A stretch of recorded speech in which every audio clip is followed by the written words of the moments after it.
Hey guys, what's up? It's Arl Noodles, and this is episode 2 of my Terraria Calamity mod playthrough, Summoners Only. Um, I really hope that you all enjoy it. I put a lot of time into it, and this is probably going to take about an hour and a half to two editing. So if you guys could leave a like, subscribe, I'd really appreciate it. And yeah, let's just dive right into it. So to start off the playthrough, I did spend a little bit of time fighting the Skeletron Arena. So what I will tell you all is that in normal, like in vanilla, I'd say expert mode, building this arena and fighting Skeletron himself was a task and a half, and I genuinely just struggled. Like it was bad.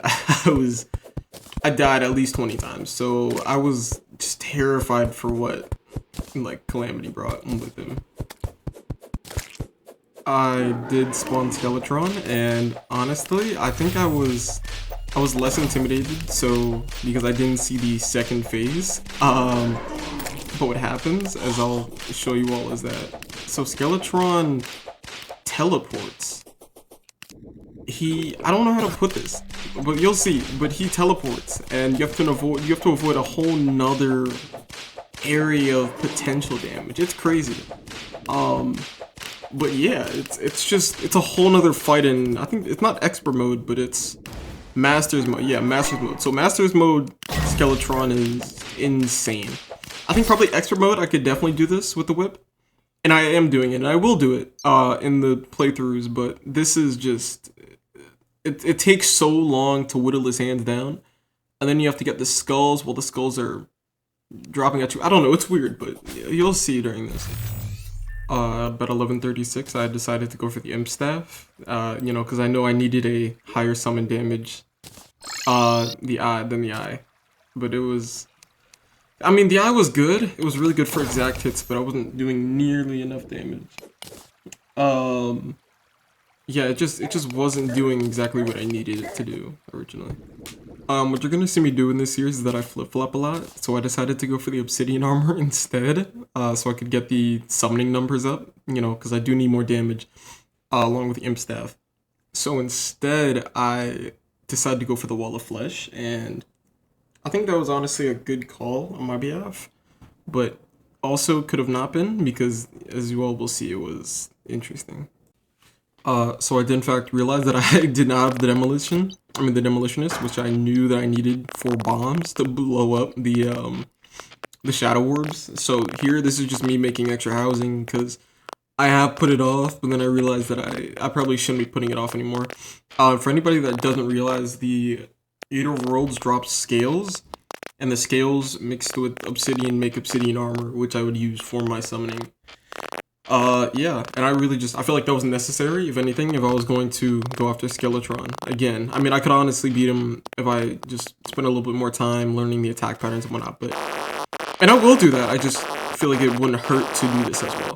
What some people don't realize is that bombs actually spawn in jars, and you do need some sort of explosive for the Demolitionist to spawn.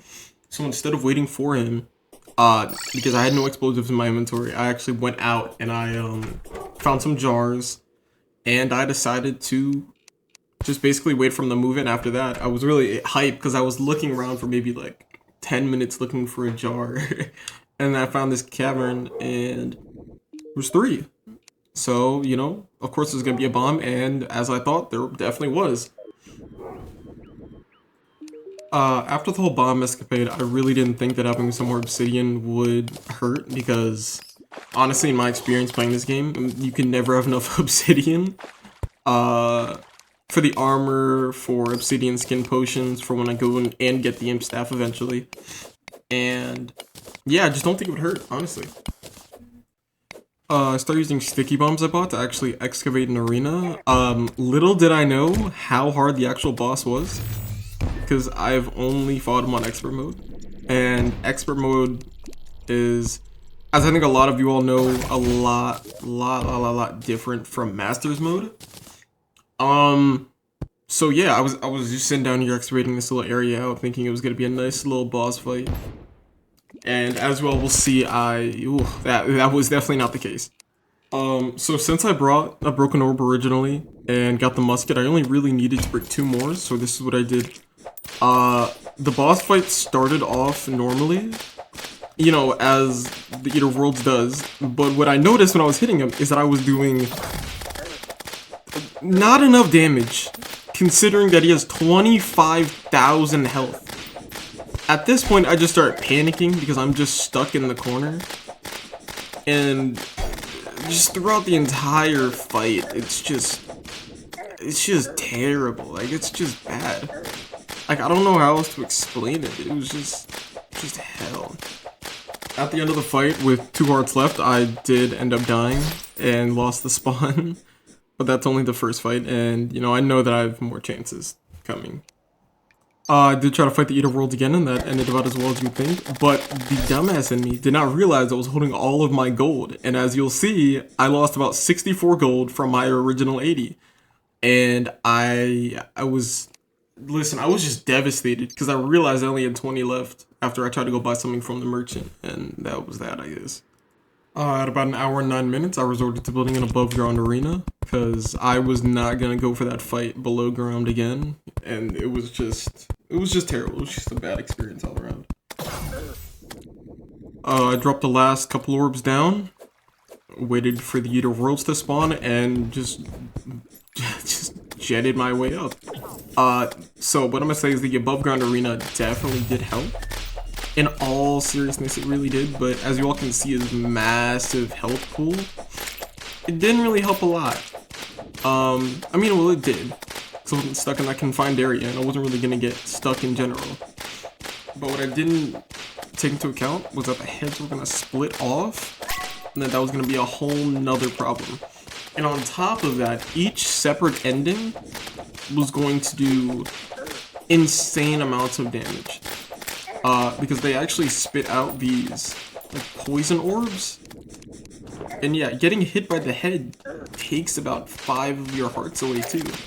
So with, like, what, 5 separate endings, all spitting poison at you, all doing something, it gets really hectic and really chaotic. And while he was down to 5,000 HP, I did lose, sadly. So either what I'm gonna have to do is start up another world, or go to the other side of the map, because it has another biome, and just try to go for that, honestly. I mean, that's really all you can do in these types of situations. Like, even the Dune, I feel like the Dune guy from the Calamity mod was easier than this. I don't know, it's just...